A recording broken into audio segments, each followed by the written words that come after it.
felt reassured from both candidates, actually, that they gave a pretty clear account of themselves, that the people of Scotland voted in a once-in-a-generation referendum. That was the promise in September 2014, and we voted decisively to stay in the United Kingdom.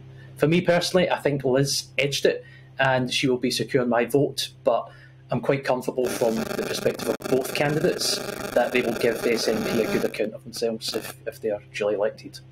Can you tell me why you thought Liz edged it? What was it in either what she said or her performance?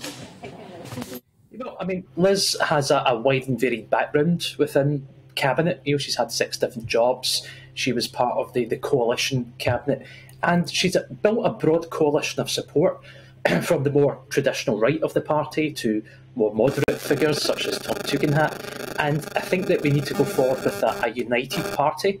And Liz would lead a party which has been more united than we've seen since the Brexit referendum in June 2016. So a united party means a united country. And that, absolutely, I agree with. You do need to take all your members of parliament with you. But was there any difference on the policy? I can see, as you say, a more rounded character you thought Liz was. But any difference on the policy, what they talked about? Yeah, I mean, I'm also an accountant in public Andrew, practice. Can I just stop you a sec? Your telephone isn't next to your computer, is it? No. No, OK, I can just hear a fuzz. Carry on. Yeah, I'm also an accountant in public practice by day, and I have to say I was quite disappointed with Rishi's policies on business taxation.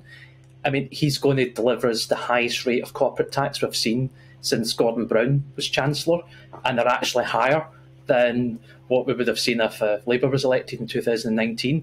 So I'm a bit disappointed with that, actually. I think that taxing businesses whose profits exceed £50,000, which is really not a lot in the grand scheme of things. These are small businesses which kept communities ticking over during the pandemic, and they really struggled to get through that difficult period of time. And now's not the time to be increasing their taxes by 6%, especially when we've voted to leave the EU to become a more competitive marketplace, a more competitive economy. I think Rishi would send out the wrong message to the world that Britain isn't actually a place that's open for business. And how about, because he might say, but I supported all those businesses with the furlough scheme. But are you saying that's in the past? What always happens with politicians, you did that last year, we're looking to the future. And for you, it is the tax. Reduce the burden on businesses and allow them to flourish. Yeah, I mean, Rishi has criticised Lizzie's taxation plans. She plans to cut taxation to help with the cost of living. Now, it's £30 billion worth of measures. And Rishi's COVID measures, in my view, were just perhaps a little too generous, and there were too many loopholes within them. So the Public Accounts Commission estimated there's a loss of £16 billion to the Exchequer as a result of fraud and loss and false claims. So when it comes down to who's a safe custodian of the public finances, I don't think Rishi is quite the safe custodian that some commentators would have you suggest.